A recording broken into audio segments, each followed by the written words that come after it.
दिनांक 24 जूनच्या पहाटे बागलाण तालुक्यातील वटार येथील रहिवासी सागर खैरनार यांचा एकुलता एक मुलगा स्वराज्य खैरनार वय वर्ष 3 याला सर्पदंश झाल्याने त्याला तात्काळ विरगाव येथील प्राथमिक आरोग्य केंद्रात उपचारासाठी नेण्यात आले होते. परंतु त्या ठिकाणी ड्युटीवर असलेले वैद्यकीय अधिकारी उपस्थित नसल्यामुळे स्वराजला उपचार मिळू शकले नाहीत आणि त्यामध्ये त्याचा मृत्यू झाल्याची खळबळजनक घटना घडली होती.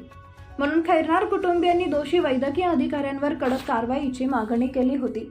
त्या अनुषंगाने जिल्हा परिषदेचे जिल्हा आरोग्य अधिकारी सुधाकर मोरे यांनी गंभीर दखल घेत विरगाव येथील प्राथमिक आरोग्य केंद्रावर पूर्व परवानगी न घेता गैरहजर असलेल्या वैद्यकीय अधिकारी डॉक्टर सविता बोरसे आणि तृप्ती शिंदे यांच्यावर निलंबनाची कारवाई केली आहे.